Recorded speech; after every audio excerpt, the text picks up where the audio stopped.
Welcome back to my YouTube channel और मैं हूँ राज पूनिया। तो भाई आज बात करेंगे सपना के बारे में कि जब उनकी बेटी ये पूछ रही थी कि मम्मी पापा कहाँ है, तो सोचो सपना के दिल पर क्या बीती होगी उस टाइम। किस तरह से उसने सोचा होगा कि मैं क्या उत्तर दूं, क्या बोलूं। तो उसने बहुत दिमाग लगाकर अपने आप को संभाल करके बोला कि आपके पापा जी कान्हा जी के पास चले गए हैं, और जो आपके पापा बोलते हैं कि बच्चों के लिए आज ये लेके जाओ मैं वो लेके आती हूँ, जो कुछ भी वो बोलते हैं आपके लिए मैं वो सब लेके आती हूँ। तो मतलब बच्चे की नजर में पापा को भी महान दिखाने की कोशिश की और बड़ा दिखाने की कोशिश की कि आपके पापा आपका कितना ख्याल रखते हैं, वो भगवान के पास है, लेकिन आप दोनों बच्चों को वहां से देख रहे हैं। और आपके पापा ही मेरे को बोलते हैं कि आपके लिए ये चीज ला के दूं, आपके लिए ये करूं, वो करूं। तो भाई बहुत हिम्मत चाहिए होती है इस तरह से बच्चों की केयर करना, बच्चों को कन्विंस करना और बच्चों की इस तरह की बातें सुनना, क्योंकि बच्चे अब बड़े होते जा रहे हैं, स्कूल में जाना शुरू कर चुके हैं। तो उनके आसपास वाले बच्चे भी अपने मम्मी पापा के बारे में बात करते हैं, तो बच्चे भी धीरे धीरे करके अपने पापा के बारे में पूछना शुरू कर चुके हैं। बच्चों में भी क्यूरियोसिटी बढ़ती जा रही है, वो भी अपने पापा के बारे में बात करते हैं। तो जैसे ही अब धीरे धीरे आगे, अभी तो बहुत छोटे हैं, जैसे ही पीटीएम होना शुरू होगी वहां पे मम्मी पापा को बुलाया जाएगा, तब भी बच्चे अपने पापा को महसूस करेंगे, उनकी कमी को महसूस करेंगे। तो ये भी सपना के लिए एक बहुत बड़ी चुनौती है कि पापा की कमी महसूस ना होने दी जाए। भाई जितना भी हो सके वो सब कुछ करे बच्चों के लिए, ताकि कल को बच्चे ये ना कहे कि अगर पापा होते तो शायद ये भी कर देते, पापा होते तो वो भी कर देते।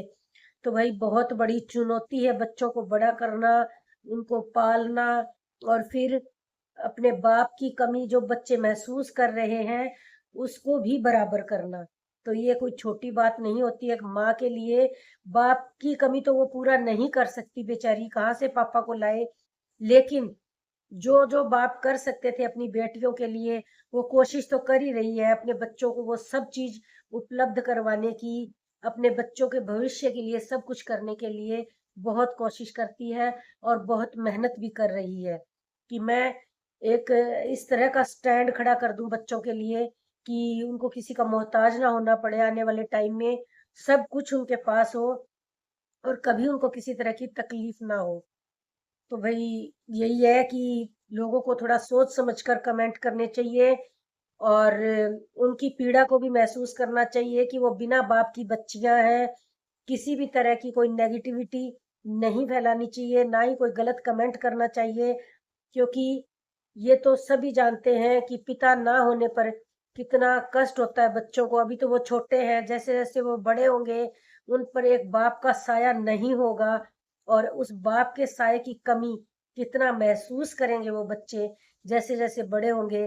तो उनको एक ऐसे सहारे की, ऐसी ताकत की भी जरूरत होगी जो बाप के रूप में होती है, जो उनके पास नहीं है।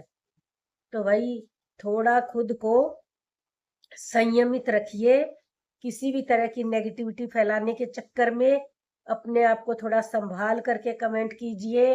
वो ऐसा कोई ड्रामा नहीं कर रही, कोई फेक चीजें नहीं फैला रही, क्योंकि वो एक ब्लॉगर है, वो अपनी सारी चीजें दिखा रही है। तो बच्चे अगर पापा को याद कर रहे हैं तो वो भी तो दिखाएगी ना। तो पापा भी तो बच्चों का एक हिस्सा ही है ना, अंग का हिस्सा है।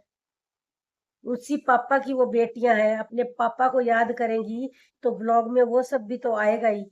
तो लोगों को ये फालतू की जो हेटर है, खास करके जो हेट करते हैं, उनको इस तरह की चीजें नहीं बोलनी चाहिए। अगर उनके साथ ऐसा हुआ होता तो वो खुद पे सोचें कि आपके बच्चों को इस तरह की कमी महसूस होती तो वो कैसा फील करते। तो भाई वो कुछ ड्रामा नहीं कर रही, बच्चे सच में अपने पापा के बारे में पूछ रहे हैं। तो बस उन्हीं को, बच्चों को ही कन्विंस कर रही थी कि आपके पापा जी भगवान के पास हैं। और क्योंकि वो एक ब्लॉगर है तो जीवन की हर एक चीज वो दिखाती है, अपनी हर एक गतिविधियां दिखाती है।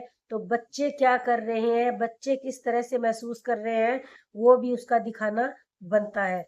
तो हेटर्स थोड़ा सा संभल कर ही कमेंट वगैरह किया कीजिए। तो सपना बहुत समझदार है, उसे पता है वो क्या कर रही है, क्या नहीं कर रही है। तो आप इतने ज्यादा विचलित होने की जरूरत नहीं। अगर कुछ टुच्चे लोग हेट कमेंट कर भी रहे हैं तो इससे सपना को कोई फर्क नहीं पड़ने वाला। सिर्फ आप लोग अपनी ही औकात दिखा रहे हो ये सब करके। सपना के जीवन में आप जैसे नेगेटिविटी फैलाने वालों का कोई असर नहीं होने वाला। उसके पास इतना टाइम ही नहीं कि वो नेगेटिव प्रवृत्ति के लोगों पर टाइम वेस्ट करे। तो सपना तुम ऐसे ही आगे बढ़ती रहो, बच्चों को ढेर सारा प्यार देती रहो, और इसी तरह से धीरे धीरे करके सब अच्छा होता चले जाएगा आपके जीवन में। तो हमारी तो यही शुभकामनाएं है, पूरा परिवार खुश रहे, दोनों बच्चियों के साथ आप ऐसे ही आगे बढ़ती रहिए।